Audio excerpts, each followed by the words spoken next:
Pension ഗുണഭോക്താക്കൾക്ക് ഈ മാസത്തിൽ ഇരട്ടി ആനുകൂല്യങ്ങൾ എത്തിച്ചേരുന്നു. എല്ലാവിധ സർക്കാർ അറിയിപ്പുകൾക്കും മറ്റു വാർത്തകൾക്കുമായി ഈ ചാനൽ സബ്സ്ക്രൈബ് ചെയ്യുക. കേന്ദ്രത്തിന്റെ ഭാഗത്തു നിന്നും വിവിധ മേഖലകളിലേക്കുള്ള ആനുകൂല്യ വിതരണം പ്രഖ്യാപിച്ചു. ദീപാവലി പ്രമാണിച്ച് വമ്പൻ സഹായങ്ങളാണ് ഗുണഭോക്താക്കളുടെ ആധാർ അധിഷ്ഠിത ബാങ്ക് അക്കൗണ്ടുകളിലേക്കും അല്ലാതെയും എത്തിച്ചേരുക. വ്യക്തിഗത ഇൻഷുറൻസിൽ GST ഉൾപ്പെടെയുള്ള കാര്യങ്ങൾ എടുത്തുമാറ്റുന്നതിന് തീരുമാനമായതിന് പിന്നാലെയാണ് വമ്പൻ പ്രഖ്യാപനം എത്തിയിരിക്കുന്നത്. രാജ്യമെമ്പാടുമുള്ള കർഷക ഗുണഭോക്താക്കൾക്ക് ആനുകൂല്യം ലഭ്യമാകുന്ന സാഹചര്യത്തിൽ കേരളത്തിൽ നിന്നുൾപ്പെടെയുള്ള 25 ലക്ഷത്തോളം വരുന്ന ആളുകളുടെ ആധാർ അധിഷ്ഠിത ബാങ്ക് അക്കൗണ്ടുകളിലേക്ക് പ്രധാനമന്ത്രി കിസാൻ സമ്മാൻ നിധി യോജനയുടെ 21ാം ഗഡുവായ 2000 രൂപയുടെ വിതരണം കൂടി ദീപാവലിയോടനുബന്ധിച്ച് ആരംഭിക്കുകയാണ്. കേന്ദ്ര സർക്കാരിൻ്റെ വിവിധ വായ്പകൾ, കാർഷിക സഹായങ്ങൾ, ഇതോടൊപ്പം തന്നെ PM കിസാൻ സമ്മാൻ നിധിയുടെ ഗഡുക്കൾ ഇവയെല്ലാം മുടങ്ങാതെ തന്നെ ലഭിക്കുന്നതിനായി ഗുണഭോക്താക്കൾ തൊട്ടടുത്തുള്ള കോമൺ സർവീസ് സെന്ററുകളെയോ അക്ഷയ കേന്ദ്രങ്ങളെയോ സമീപിച്ച് കർഷക ID എടുക്കണമെന്നുള്ള നിർദ്ദേശം കൂടി കേന്ദ്രത്തിന്റെ ഭാഗത്തു നിന്നും പുറത്തു വന്നിരിക്കുകയാണ്. ആധാറുമായി ബന്ധപ്പെടുത്തിയിട്ടുള്ള മൊബൈൽ നമ്പറും കർഷകന്റെ കൃഷിഭൂമി സംബന്ധിച്ചിട്ടുള്ള രേഖകളും കരമടച്ച രസീതും ഉൾപ്പെടെയുള്ള രേഖകളുമായി എത്തിയാണ് ID ജനറേറ്റ് ചെയ്യേണ്ടത്. കേന്ദ്ര പോർട്ടലിന്റെ തകരാർ മൂലം കർഷക ID ജനറേറ്റ് ചെയ്യാൻ കഴിയാതെ പോയ ഗുണഭോക്താക്കൾക്കും അത് ജനറേറ്റ് ചെയ്യാവുന്നതാണ്. ഇത് സംബന്ധിച്ച സുപ്രധാന പ്രഖ്യാപനങ്ങൾ ഉടൻ തന്നെ ഉണ്ടാകും. ഈ മാസം മുതൽ ഗുണഭോക്താക്കൾക്ക് കൂടുതൽ ആനുകൂല്യങ്ങളാണ് പ്രഖ്യാപിച്ചിരിക്കുന്നത്. കുടിശ്ശിക തീർത്ത് വിതരണം ആരംഭിക്കുന്നതിന്റെ ഭാഗമായി ഏറ്റവും അർഹതപ്പെട്ട ഗുണഭോക്താക്കളിൽ 26.67 ലക്ഷത്തോളം വരുന്ന ബാങ്ക് അക്കൗണ്ട് നമ്പറുകൾ നൽകിയിട്ടുള്ള വിവിധ സ്കീമുകളിൽ ഉൾപ്പെട്ട് പെൻഷൻ തുക സ്വീകരിക്കുന്ന ഗുണഭോക്താക്കൾക്ക് അക്കൗണ്ടുകളിലേക്കും 24 ലക്ഷത്തോളം വരുന്ന ആളുകൾക്ക് സഹകരണ സംഘം ജീവനക്കാർ വഴി കൈകളിലേക്കും തുക എത്തിച്ചേരും. തദ്ദേശ തിരഞ്ഞെടുപ്പുകൾക്ക് മുന്നോടിയായി കുടിശ്ശിക തീർത്ത് വിതരണം പൂർത്തിയാകുമെന്നുള്ള റിപ്പോർട്ടുകൾ നേരത്തെ തന്നെ പുറത്തു വന്നിരുന്നു. ഇതിന് പിന്നാലെയാണ് ഗുണഭോക്താക്കൾക്ക് നിലവിലെ ലിസ്റ്റ് പ്രകാരം വലിയ മാറ്റങ്ങളോടുകൂടി പുതിയ പെൻഷൻ തുക വിതരണം ആരംഭിക്കുന്നത്. സർക്കാർ മാനദണ്ഡങ്ങൾ പൂർത്തിയാക്കിയ എല്ലാ ഗുണഭോക്താക്കൾക്കും പുതിയ പദ്ധതി ആനുകൂല്യം എത്തിച്ചേരും. ഇനി ശേഷിക്കുന്നത് ഒരു ഗഡു കുടിശ്ശിക തുക മാത്രമാണ്. തനത് മാസത്തിലെ പെൻഷൻ തുകയായ 1600 രൂപക്കൊപ്പം ശേഷിക്കുന്ന ഒരു ഗഡു കുടിശ്ശികയുടെ വിതരണം കൂടി പൂർത്തിയാകുന്ന സാഹചര്യത്തിൽ സംസ്ഥാനത്ത് ക്ഷേമ പെൻഷൻ തുകയിൽ വലിയൊരു വർധനവ് കൂടി പ്രഖ്യാപിക്കാൻ പോവുകയാണ്.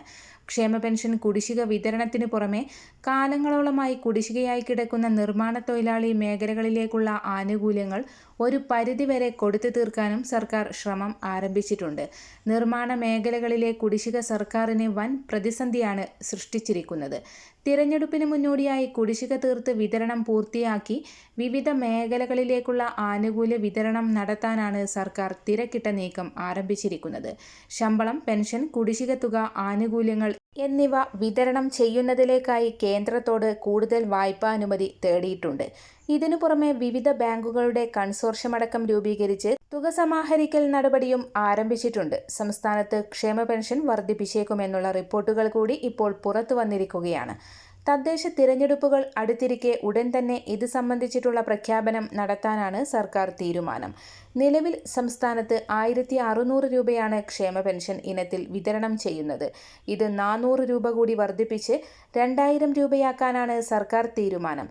നവംബർ, ഡിസംബർ മാസങ്ങളിൽ നടക്കാൻ പോകുന്ന തദ്ദേശീയ തിരഞ്ഞെടുപ്പുകൾക്ക് മുന്നോടിയായി തന്നെ പ്രഖ്യാപനം ഉണ്ടാകും. മാതൃകാ പെരുമാറ്റച്ചട്ടം നിലവിൽ വരുന്നതിന് മുൻപ് ക്ഷേമ പെൻഷൻ വർദ്ധിപ്പിക്കുന്നത് സംബന്ധിച്ച പ്രഖ്യാപനം ഉണ്ടാകുമെന്നുള്ള ഏറ്റവും പുതിയ അറിയിപ്പുകൾ കൂടി പുറത്തു വന്നിരിക്കുകയാണ്. തദ്ദേശ തിരഞ്ഞെടുപ്പിന് ശേഷം ഏപ്രിൽ, മെയ് മാസങ്ങളിൽ നിയമസഭാ തിരഞ്ഞെടുപ്പും നടക്കും. ഇതിനു മുന്നോടിയായി ഒരിക്കൽ കൂടി ക്ഷേമ പെൻഷൻ വർദ്ധിപ്പിച്ചേക്കും.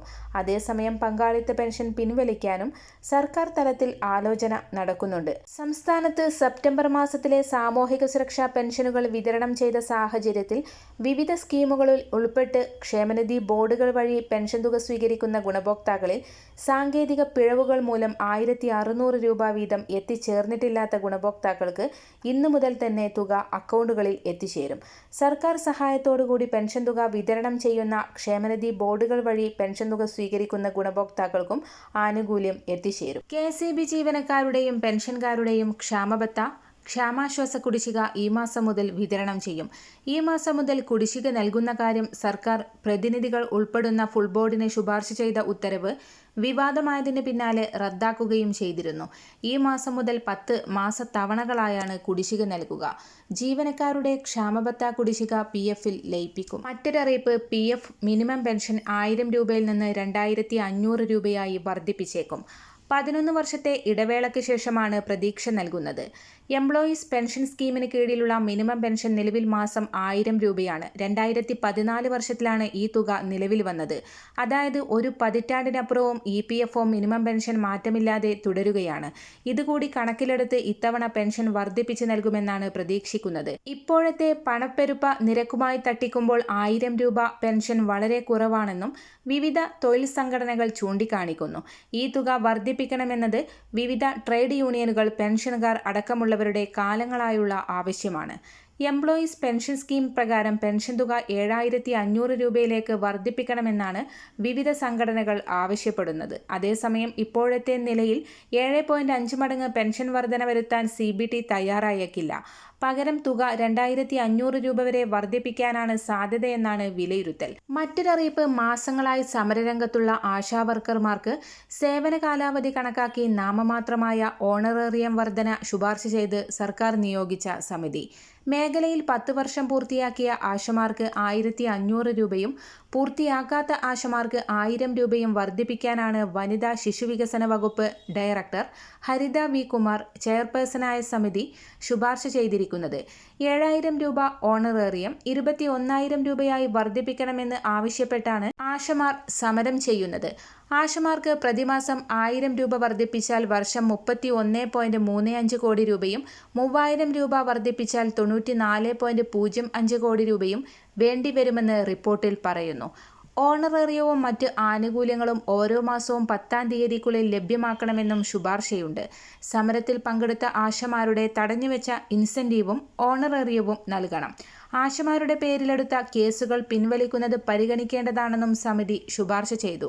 നിലവിൽ ആശമാർക്ക് പ്രതിമാസം ഓണറേറിയമായി 7000 രൂപയും വിവിധ സ്കീമുകളിലൂടെ 3000 രൂപ ഇൻസെന്റീവും 3000 രൂപ ഫിക്സഡ് ഇൻസെന്റീവും ചേർത്ത് നന്നായി സേവനം നടത്തുന്നവർക്ക് 13000 രൂപ ലഭിക്കുന്നുണ്ടെന്ന് റിപ്പോർട്ടിൽ പറയുന്നു. കൂടാതെ പ്രതിമാസം 200 രൂപ ഫോൺ അലവൻസും നൽകുന്നുണ്ട്. ആശമാരുടെ വിരമിക്കൽ ആനുകൂല്യം 50000 രൂപയായി വർദ്ധിപ്പിച്ച വിവരം ഓഗസ്റ്റ് 4-ന് കേന്ദ്ര സർക്കാർ അറിയിച്ചിട്ടുണ്ടെന്നും റിപ്പോർട്ടിൽ പറയുന്നു. ആശമാർ 60 വയസ്സ് പൂർത്തിയാകുന്ന മാസത്തിന്റെ അവസാന ദിവസം നിർബന്ധമായും സേവനം അവസാനിപ്പിക്കേണ്ടതാണെന്ന് ശുപാർശ ചെയ്തിട്ടുണ്ട്. ഓണറേറിയം ലഭിക്കാൻ മുൻപുണ്ടായിരുന്ന 10 മാനദണ്ഡങ്ങളിൽ 7 ആശമാർ നിർബന്ധമായും ചെയ്യേണ്ട ദൈനംദിന പ്രവർത്തനങ്ങളിൽ ഉൾപ്പെടുത്തി ഉത്തരവിറക്കണമെന്ന് സമിതി ചൂണ്ടിക്കാട്ടുന്നു. ആശമാരുടെ ജോലി ലഘൂകരിക്കേണ്ടതായിട്ടുണ്ട്. ശൈലി ആപ്പ് കൂടുതൽ യൂസർ ഫ്രണ്ട്ലി ആക്കി OTP ഒഴിവാക്കി മുന്നോട്ട് കൊണ്ടുപോകാവുന്നതാണ്. കേന്ദ്ര സർക്കാരിന്റെ സ്കീം ഗൈഡ് ലൈൻ അനുസരിച്ച് 60 വയസ്സാകുന്ന ആശമാർക്ക് 50000 രൂപയുടെ ഗോൾഡൻ ഷെയ്ക്കാൻ പദ്ധതി പ്രാബല്യത്തിൽ കൊണ്ടുവരാവുന്നതാണ്. എല്ലാ ആശമാർക്കും ശൈലി ആപ്പ് പൂർത്തിയാക്കുന്നതിനായി പ്രതിമാസം 500 രൂപയും 1000 രൂപയോളം ഓണറേറിയം വർധനവും 10 വർഷം പൂർത്തിയായവർക്ക് 1500 രൂപ വർധനവും സർക്കാരിന്റെ സാമ്പത്തിക സ്ഥിതി കൂടി പരിഗണിച്ച് ഘട്ടം ഘട്ടമായി നടപ്പാക്കാവുന്നതാണ്. അടിയന്തര സാഹചര്യത്തിലൊഴികെ പൊതു അവധികൾ ആശമാർക്ക് ബാധകമാക്കാവുന്നതാണ്. ഓണറേറിയം കൃത്യസമയത്ത് വിതരണം നടത്താൻ ധനവകുപ്പിന്റെ സഹായത്തോടെ നടപടി സ്വീകരിക്കാം. ആശമാരുടെ വരുമാനത്തിൽ മാത്രം പുലർന്നു പോകുന്ന 3400ഓളം വീടുകൾക്ക് അധിക വരുമാനം ലഭ്യമാക്കാൻ സർക്കാർ തലത്തിൽ പദ്ധതി ആവിഷ്കരിക്കാം. ആശുപത്രികളിൽ BPL വിഭാഗത്തിന് നൽകുന്ന ചികിത്സാ ആനുകൂല്യങ്ങൾ ആശമാർക്ക് കൂടി ലഭ്യമാക്കാവുന്നതാണ്. ചികിത്സ തേടേണ്ട സാഹചര്യം വരികയാണെങ്കിൽ OP ടിക്കറ്റ് ഉൾപ്പെടെയുള്ള ചികിത്സാ ചെലവുകൾ സൗജന്യമായി നൽകാവുന്നതാണ് തുടങ്ങിയ ശുപാർശകളാണ് കമ്മിറ്റി മുന്നോട്ട് വച്ചിരിക്കുന്നത്. കേന്ദ്ര സർക്കാരിന്റെ സേവന വേതന വ്യവസ്ഥകളും മാനദണ്ഡങ്ങളും നിലനിൽക്കുന്ന സാഹചര്യത്തിൽ ഈ മാനദണ്ഡങ്ങളിൽ സമഗ്രമായ പരിഷ്കരണങ്ങൾ വന്നാൽ മാത്രമേ ഈ മേഖലയിലെ പ്രശ്നങ്ങൾക്ക് ശാശ്വത പരിഹാരം ഉണ്ടാവുകയുള്ളൂ എന്നും റിപ്പോർട്ടിൽ പറയുന്നുണ്ട്. മറ്റൊരറിയിപ്പ്, തൊഴിലുറപ്പിനും വീട് നിർമ്മാണത്തിനും ഇനി ആധാർ നിർബന്ധം. പൗരന്മാർക്ക് നേരിട്ട് ലഭിക്കുന്ന സേവനങ്ങൾക്കും സാമ്പത്തിക സഹായങ്ങൾക്കും ആധാർ കാർഡ് നിർബന്ധമാക്കി കേന്ദ്ര സർക്കാർ. പദ്ധതികളിൽ അംഗങ്ങളായവർക്ക് ആധാർ ബന്ധിപ്പിച്ച ഡിജിറ്റൽ സംവിധാനത്തിലൂടെ മാത്രമേ പണം കൈമാറാവൂ എന്നും പുതിയ ഉത്തരവിൽ വ്യക്തമാക്കി. കേന്ദ്ര സർക്കാരിന്റെ ചിലവുകൾ കൈകാര്യം ചെയ്യുന്ന വകുപ്പാണ് വരാനിരിക്കുന്ന ബജറ്റിന് മുന്നോടിയായി ഉത്തരവിറക്കിയത്. പൊതുസേവനങ്ങൾ മെച്ചപ്പെടുത്തുകയും സുതാര്യത ഉറപ്പുവരുത്തുകയുമാണ് ആധാർ ബന്ധിപ്പിക്കുന്നതിന്റെ ലക്ഷ്യമെന്ന് അറിയിച്ചു.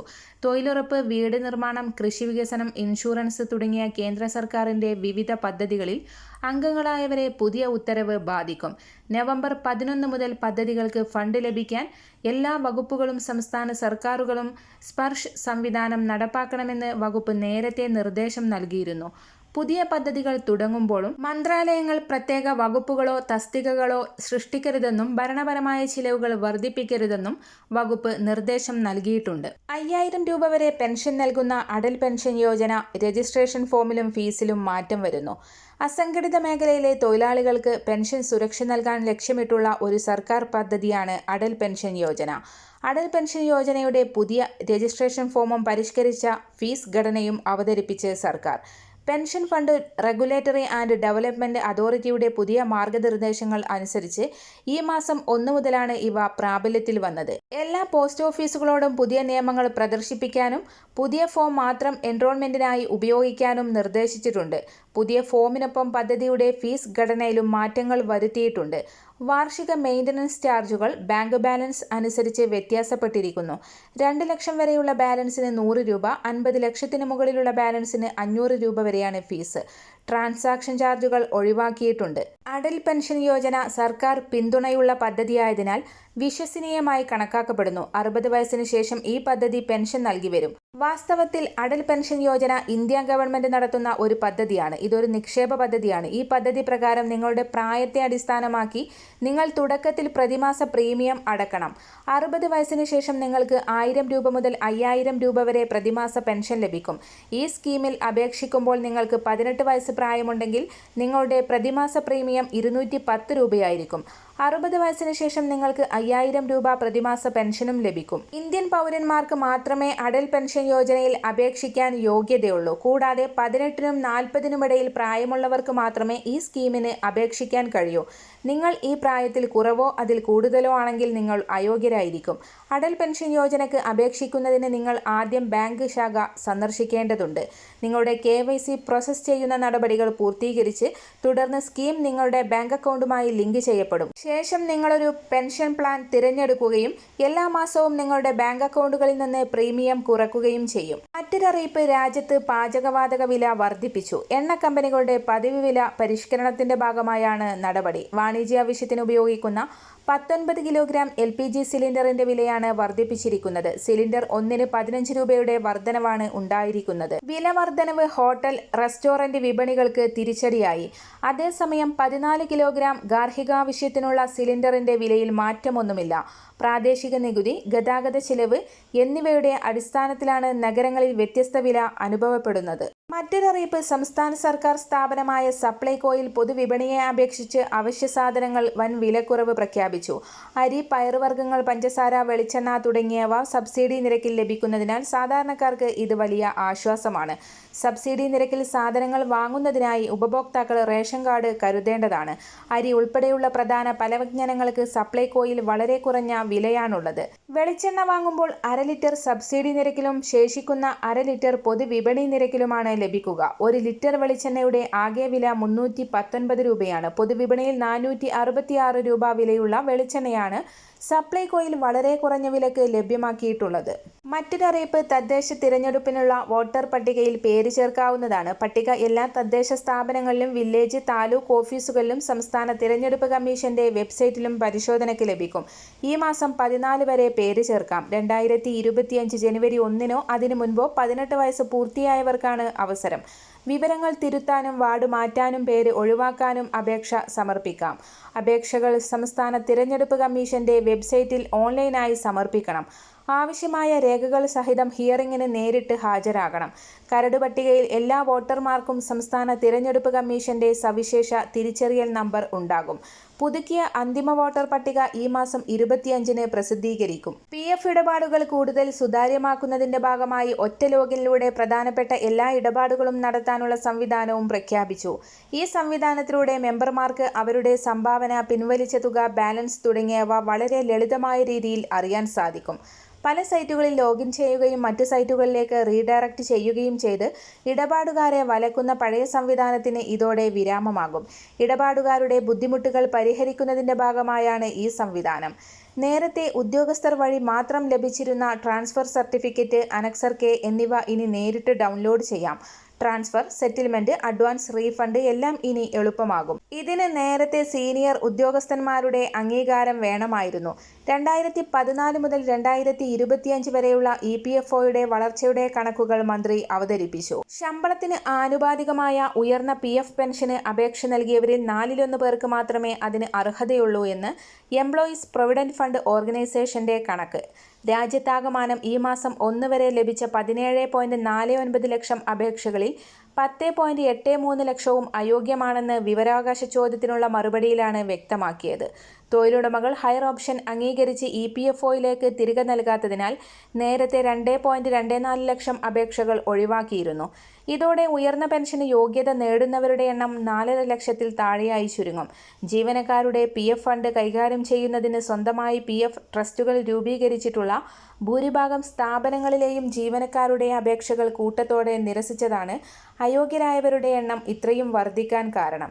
ഈ വിഭാഗത്തിൽ നിന്ന് 9 ലക്ഷത്തിലേറെ അപേക്ഷകളാണ് ഉണ്ടായിരുന്നത്. ഈ ജീവനക്കാർക്ക് അനുകൂലമായി സുപ്രീം കോടതി വിധി ഉള്ളതാണ്. അന്തിമമായി കോടതി വിധി അംഗീകരിക്കേണ്ടി വന്നാൽ നിരസിച്ച അപേക്ഷകളിൽ ഭൂരിഭാഗവും EPFO വീണ്ടും പരിഗണിക്കേണ്ടി വരും. കേന്ദ്ര സർക്കാർ ഉദ്യോഗസ്ഥർക്കും പെൻഷൻകാർക്കും ശമ്പളത്തിൽ നേരിയ വർധനവ് വരാൻ പോകുന്നു. ഈ മാസം ആദ്യ ആഴ്ച പ്രഖ്യാപനം പ്രതീക്ഷിക്കാം. ഉദ്യോഗസ്ഥർക്കുള്ള ദീപാവലി സമ്മാനമാണിത്.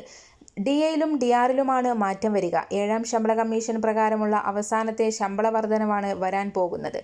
7ാം ശമ്പള കമ്മീഷന്റെ കാലാവധി ഈ വർഷം ഡിസംബർ 31-ന് അവസാനിക്കും. അതുകൊണ്ടാണ് ഈ കമ്മീഷന്റെ ശുപാർശകൾ അടിസ്ഥാനപ്പെടുത്തിയിട്ടുള്ള അവസാനത്തെ ശമ്പള വർധനവാണിത് എന്ന് പറയാൻ കാരണം. പ്രഖ്യാപനം ഒക്ടോബറിൽ ആയിരിക്കുമെങ്കിലും ജൂലൈ മുതൽ മുൻകാല പ്രാബല്യത്തോടെയായിരിക്കും വർധനവ് എന്നാണ് റിപ്പോർട്ടുകൾ. 1.2 കോടി കേന്ദ്ര സർക്കാർ ജീവനക്കാർക്കും പെൻഷൻകാർക്കുമാണ് പുതിയ ശമ്പള വർധനവിന്റെ ഗുണം ലഭിക്കുക. ജീവനക്കാരുടെ DAയിലും പെൻഷൻകാരുടെ DRയിലും 3% വർധനവാണ് വരാൻ പോകുന്നത്. നിലവിൽ 55% ക്ഷാമബത്ത. ഇത് 58% ഉയരാനാണ് സാധ്യത. ജനുവരി മുതൽ ജൂൺ വരെയുള്ള കാലയളവിലും ജൂലൈ മുതൽ ഡിസംബർ വരെയുള്ള കാലയളവിലുമായി 2 തവണയാണ് വർഷത്തിൽ DA വർദ്ധിപ്പിക്കുക. ആദ്യ പകുതിയിലെ വർധനവ് ഹോളിക്ക് മുൻപും 2ാം പകുതിയിലെ ശമ്പള വർധനവ് ദീപാവലിക്ക് മുൻപുമാണ് പ്രഖ്യാപിക്കാറുള്ളത്. കഴിഞ്ഞ വർഷം 2ാം പകുതിയിലെ ശമ്പള വർധനവ് പ്രഖ്യാപിച്ചത് ദീപാവലിക്ക് 2 ആഴ്ച മുൻപായിരുന്നു. ഒക്ടോബർ ആദ്യവാരം DA വർധനവ് പ്രഖ്യാപിക്കാമെന്നാണ് പുതിയ വിവരം. ജൂലൈ മുതലുള്ള കുടിശ്ശിക ഈ മാസത്തെ ശമ്പളത്തോടൊപ്പം നൽകും. ഈ വർഷം ഒക്ടോബർ 20, 21 ദിവസങ്ങളിലാണ് ദീപാവലി. കഴിഞ്ഞ വർഷം ഒക്ടോബർ 16-നാണ് DA വർധനവ് പ്രഖ്യാപിച്ചത്. കഴിഞ്ഞ 12 മാസത്തെ ഉപഭോക്തൃ വില സൂചികയുടെ ശരാശരി കണക്കാക്കിയാണ് DA വർദ്ധിപ്പിക്കുക. ഇത് പ്രകാരം 143.5 ശരാശരി. അതായത് DAയുടെ 3% വർദ്ധിക്കും. 18,000 അടിസ്ഥാന ശമ്പളമുള്ള വ്യക്തിക്ക് ലഭിക്കുന്ന DA 9,900 രൂപയാണ്. ഇത് 10,440 രൂപയായി ഉയരുമെന്നാണ് ചുരുക്കം. 20,000 രൂപ പെൻഷൻ വാങ്ങുന്ന വ്യക്തിക്ക് 600 രൂപ കൂടി അധികം ലഭിക്കും. ജൂലൈ മുതലുള്ള കുടിശ്ശിക കൂടി കണക്കാക്കിയാൽ 2,400 രൂപ അധികം കിട്ടും. അടുത്ത വർഷം ആദ്യത്തിൽ 8ാം ശമ്പള കമ്മീഷന്റെ പ്രഖ്യാപനം പ്രതീക്ഷിക്കുന്നുണ്ട്.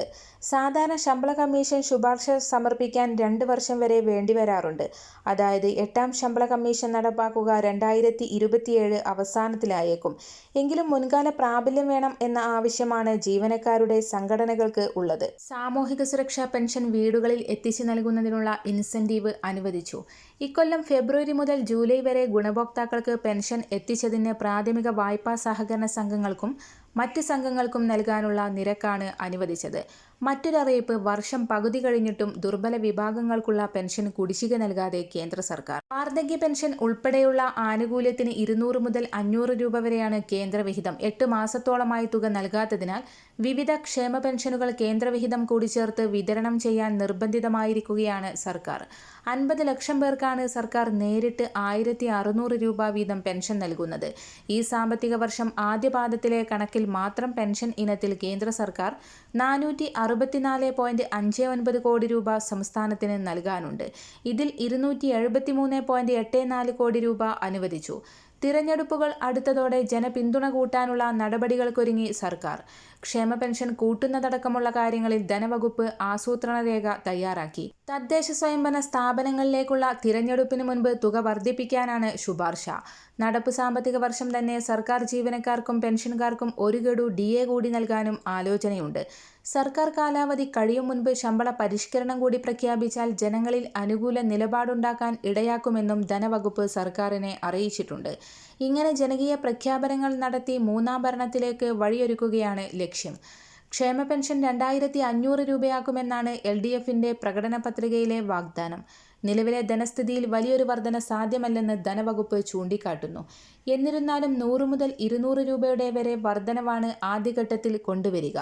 മറ്റൊരറിയിപ്പ്, ഗാർഹിക പാചകവാതകത്തിന്റെ സബ്സിഡിക്ക് കേന്ദ്ര സർക്കാർ അനുമതി നൽകി. കഴിഞ്ഞ മന്ത്രിസഭാ യോഗത്തിലാണ് അനുമതി നൽകിയത്. 14.2 കിലോഗ്രാമിന്റെ ഗാർഹിക സിലിണ്ടറിന് 300 രൂപയുടെ സബ്സിഡി നൽകാനാണ് കേന്ദ്ര സർക്കാരിന്റെ പദ്ധതി.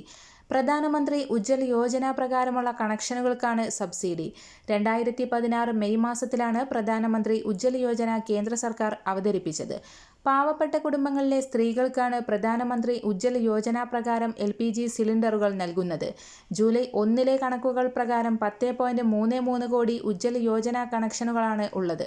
മറ്റൊരറിയിപ്പ്, സംസ്ഥാനത്ത് അനർഹമായി മുൻഗണനാ റേഷൻ കാർഡ് ഉപയോഗിച്ചവർക്കെതിരെ സിവിൽ സപ്ലൈസ് വകുപ്പിന്റെ നടപടി. 1.5 വർഷത്തിനിടെ പിഴ ഈടാക്കിയത് 9.63 കോടി രൂപ. 1.31 ലക്ഷം റേഷൻ കാർഡ് ഉടമകളെയാണ് അനർഹമായി ആനുകൂല്യം കൈപ്പറ്റിയതായി കണ്ടെത്തിയത്.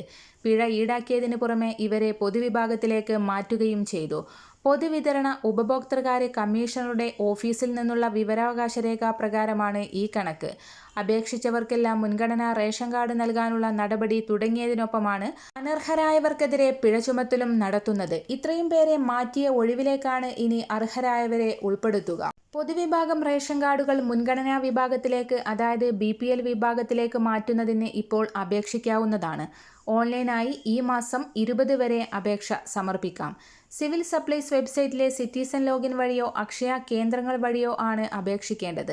തദ്ദേശ സ്വയംഭരണ സെക്രട്ടറി നൽകുന്ന BPL സർട്ടിഫിക്കറ്റ് ഉള്ളവർ, മുൻഗണനാ വിഭാഗത്തിൽ ഉൾപ്പെടാനുള്ള അർഹതയുണ്ടെന്ന സാക്ഷ്യപത്രം, മാരക രോഗമുള്ളവർ, പട്ടികജാതി വിഭാഗക്കാർ, പരമ്പരാഗത മേഖലയിൽ തൊഴിലെടുക്കുന്നവർ, നിർധന ഭൂരഹിത ഭവനരഹിതർ, സർക്കാർ ധനസഹായത്തോടെ ലഭ്യമായ വീടുള്ളവർ, ലക്ഷം വീട് EMS ഭവന പദ്ധതി, ഇന്ദിര ആവാസ് യോജന പദ്ധതി, പട്ടികജാതി പട്ടികവർഗ നഗറുകൾ തുടങ്ങിയവ, ഭിന്നശേഷിക്കാർ എന്നിവർക്ക് മുൻഗണന ലഭിക്കും. അപേക്ഷയിൽ ഈ വിവരം നൽകുന്നതിനോടൊപ്പം ബന്ധപ്പെട്ട രേഖകൾ കൂടി സമർപ്പിക്കണം. 1000 ചതുരശ്ര അടിയിലധികം വിസ്തീർണമുള്ള വീട്, 1 ഏക്കറിലധികം ഭൂമി, സർക്കാർ, അർദ്ധ സർക്കാർ, പൊതുമേഖലാ സഹകരണ സ്ഥാപനത്തിലെ ജീവനക്കാർ, സർവീസ് പെൻഷൻകാർ, ആദായ നികുതി അടക്കുന്നവർ, കുടുംബത്തിന്റെ പ്രതിമാസ വരുമാനം 25,000 രൂപയിൽ അധികമുള്ളവർ, 4 ചക്ര വാഹനം സ്വന്തമായുള്ളവർ, കുടുംബത്തിൽ ആർക്കെങ്കിലും വിദേശ ജോലിയിൽ നിന്നോ സ്വകാര്യ സ്ഥാപനത്തിലെ ജോലിയിൽ നിന്നോ പ്രതിമാസം 25,000 രൂപയിലധികം വരുമാനമുള്ളവർ എന്നിവർക്ക് മുൻഗണനാ റേഷൻ കാർഡിന് അർഹത ഉണ്ടാകില്ല. സംശയ നിവാരണത്തിന് അതത് താലൂക്ക് സപ്ലൈ സിറ്റി റേഷനിംഗ് ഓഫീസുമായി ബന്ധപ്പെടാവുന്നതാണ്. മറ്റൊരറിയിപ്പ്, മൊബൈൽ കണക്ഷൻ പോലെ LPG കണക്ഷനും പോർട്ട് ചെയ്യാവുന്ന പുതിയ നിയമങ്ങളും മാർഗനിർദ്ദേശങ്ങളും വരുന്നു. ഗ്യാസ് കണക്ഷനുമായി ബന്ധപ്പെട്ട സേവന കാര്യങ്ങളിൽ തൃപ്തരല്ലെങ്കിൽ മറ്റൊരു കമ്പനിയിലേക്ക് മാറാനായാണ് പുതിയ നിയമം കൊണ്ടുവരുന്നത്. നിയമം നിലവിൽ വരുത്താനായി ഓഹരി ഉടമകളിൽ നിന്നും ഉപഭോക്താക്കളിൽ നിന്നും അഭിപ്രായങ്ങൾ ക്ഷണിച്ചിട്ടുണ്ട്. ഒക്ടോബർ പകുതിയോടെ അഭിപ്രായങ്ങൾ നൽകാം. ഇത് പരിശോധിച്ച് പുതിയ നിയമം രൂപവൽക്കരിക്കാനാണ് തീരുമാനം. നിലവിൽ ഉപഭോക്താക്കൾക്ക് LPG വിതരണക്കാരെ മാത്രമേ മാറാൻ സാധിച്ചിരുന്നുള്ളൂ. ഭാരത് ഗ്യാസാണ് നിങ്ങളുടെ കമ്പനിയെങ്കിൽ ഭാരത് ഗ്യാസിന്റെ ഒരു വിതരണക്കാരിൽ നിന്ന് മറ്റൊരു വിതരണക്കാരിലേക്ക് മാറാം. അതിൽ നിന്ന് ഇന്ത്യൻ ഓയിലിലേക്ക് മാറാൻ സാധിച്ചിരുന്നില്ല. എന്നാൽ കണക്ഷൻ പോർട്ട് ചെയ്യാനുള്ള നിയമം വന്നാൽ നമുക്ക് മൊബൈൽ കണക്ഷൻ മാറും പോലെ ഗ്യാസ് കണക്ഷനും മാറാനാകും. ഗ്യാസ് സിലിണ്ടറിന് ഒരേ വിലയാണെങ്കിൽ ഇഷ്ടമുള്ള ഗ്യാസ് കമ്പനി തിരഞ്ഞെടുക്കാൻ ഉപഭോക്താവിന് സ്വാതന്ത്ര്യമുണ്ടാകണം എന്നത് കണക്കിലെടുത്താണ് മാറ്റം വരുന്നത്. മറ്റൊരറിയിപ്പ്, ആധാർ പുതുക്കലിൽ പുതിയ മാറ്റം. 5 മുതൽ 17 വയസ്സ് വരെയുള്ള കുട്ടികൾക്ക് നിർബന്ധിത ബയോമെട്രിക് വിവരങ്ങൾ ഇനി സൗജന്യമായി പുതുക്കാമെന്ന് unique identification authority of India. നേരത്തെ 5 മുതൽ 7 വരെയും 15 മുതൽ 17 വയസ്സ് വരെയുമുള്ളവർക്ക് നിർബന്ധിത പുതുക്കൽ മാത്രമാണ് സൗജന്യമായി ലഭിച്ചിരുന്നത്. എന്നാൽ പുതിയ നിർദ്ദേശമനുസരിച്ച് 7 വയസ്സ് മുതൽ 15 വയസ്സ് വരെയുള്ള കുട്ടികൾക്കും ഇത് നിശ്ചിത കാലാവധി വരെ സൗജന്യ പുതുക്കൽ സൗകര്യം ലഭിക്കും. നവജാത ശിശുക്കൾക്ക് ജനന സർട്ടിഫിക്കറ്റ് ഉപയോഗിച്ച് ആധാറിന് എൻറോൾ ചെയ്യാവുന്നതാണ്. കുട്ടികൾക്ക് 5-ാം വയസ്സിലും 15-ാം വയസ്സിലും ബയോമെട്രിക് വിവരങ്ങൾ നിർബന്ധമായും പുതുക്കേണ്ടതാണ്.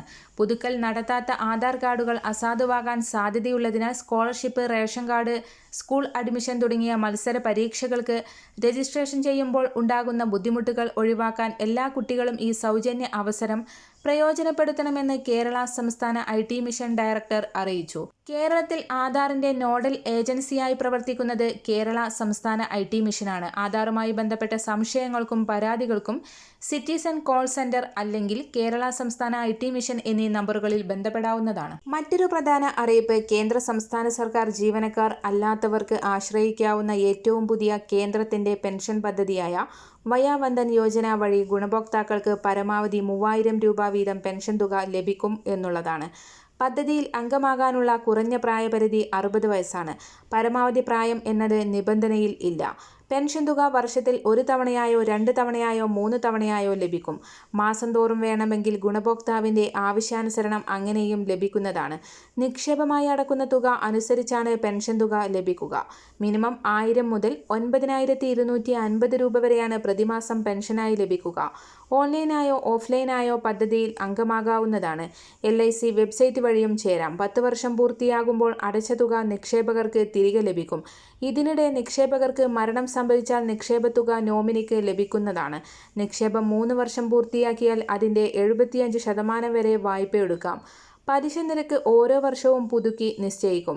പോളിസി ഉടമക്കോ ജീവിത പങ്കാളിക്കോ മാരകമായ രോഗങ്ങൾ പിടിപെട്ടാൽ തുകയുടെ 98% സറണ്ടർ ചെയ്യാവുന്നതാണ്. വരും ദിവസങ്ങളിലെ സർക്കാർ അറിയിപ്പുകൾക്കും മറ്റു വാർത്തകൾക്കുമായി ഈ ചാനൽ സബ്സ്ക്രൈബ് ചെയ്യുക.